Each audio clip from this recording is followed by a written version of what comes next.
fantastic. So yeah, let's start with the real simple, the secret origin of the Hillbilly Hot Dog. Well, Sonny and I were sitting out underneath a tree. This old house up here on the hill. Sonny was one of 11 children.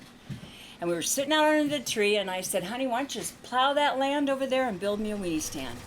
And the 12 by 16 building was built with him and his brothers and brothers-in-law. And I soon learned that in order for them to build, I had to keep a pickup truck right in front of the place and a couple cases of beer.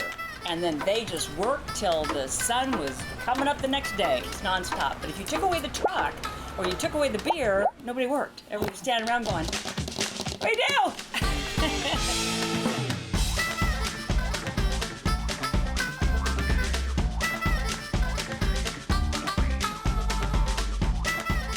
This would have been in April of 1999.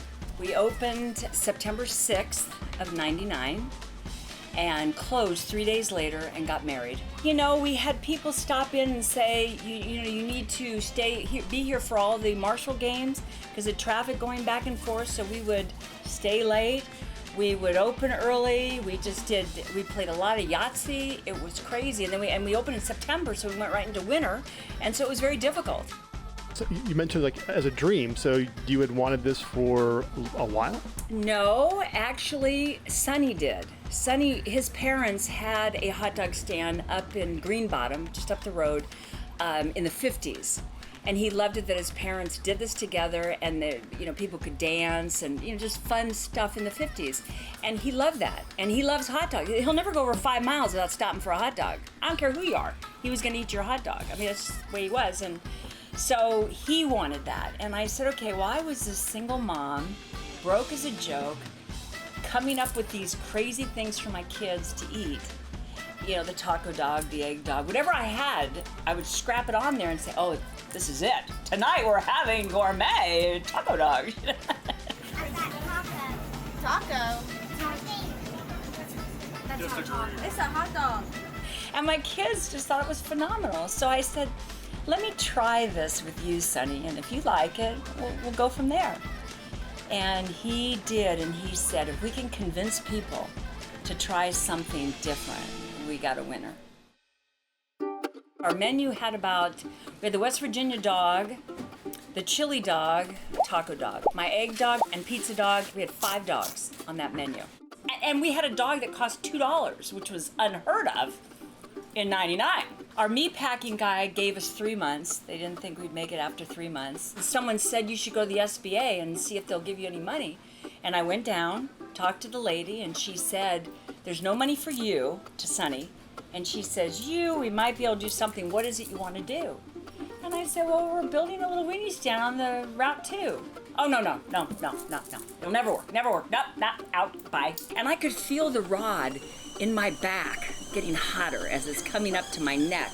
And I'm thinking, if I was a 16-year-old, 17 or 18-year-old kid, and you told me my dream wasn't gonna make it, I don't know how I'd take it, but I was a 42-year-old woman, and she was telling me it wasn't gonna make it. To this day, she still comes here and she says to me, thank God you didn't listen to me. So how did you meet Sonny? Met him in California. We had a huge car wash complex, very, very new for the time, like in 97. You take your car and get your windows tinted, radio, all those different things done to your car, and that's where he was. And I just saw him running around hugging and kissing everybody, and I kind of tilted my glasses and I went, what the heck just blew into town? So I followed him for 2 years before I got to really know him and know he wasn't married, and that's how our whole life started.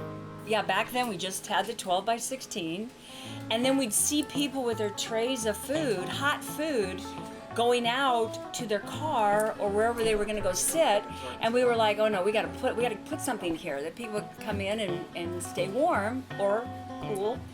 And so we found this bus. This is the first bus, yeah. This one still runs. It's got all its innards. It can run. And that bus over there we got for $200, but it doesn't have any engine. So that one has to be pulled out.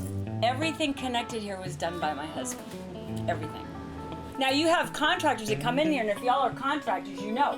You look around, you see some of these weird wires hanging, and you're like, what is going on here? Well, that was Sonny. Just Sonny and duct tape. Okay, the graffiti. There is a lot of it. But he got in trouble. On his school bus, got kicked off for like a month, and he had to like walk to school, which is in Barbersville. And so he says, no, I want everyone to sign their name. So we do. And the only place we don't let the markers go is our wedding chapel. Other than that, do it. Feel good about it. I just don't like some of the drawings, you know? Okay, the wedding chapel. When did that start, and tell me all about it. The wedding chapel started, well, we had a storm come through and it took out the trees. We had the van and the one tree over the wedding chapel, and it took it out. So we had to move the van to the other tree, and then we just looked at those two stumps of wood, and we decided, what could we do? What should we put there? People said, you need to sell your stuff that you have sitting out here. And Sonny goes, well, okay. So he built the building, and he put all the stuff in there, and then people will walk in and go, oh, how much do you want for this? And he'd say, oh, it's very expensive. Because he couldn't sell it. He couldn't get rid of anything he already brought. He couldn't do it. So I said, this isn't going to work. I got to get the $800 back that it cost us for you to build this building. So someone said, why don't you make it a wedding chapel? So we are weddings, weenies, and Wi-Fi. And I'm into the 300s of the weddings. I have one tomorrow, actually. Yeah. Do you do the services, or do you have like a preacher on demand? I am certified. I'm licensed by the state of West by God, Virginia. You betcha. Yeah.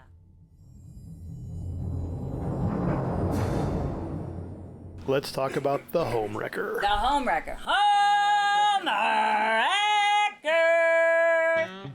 Okay, again, Sonny wanted something that nobody else had.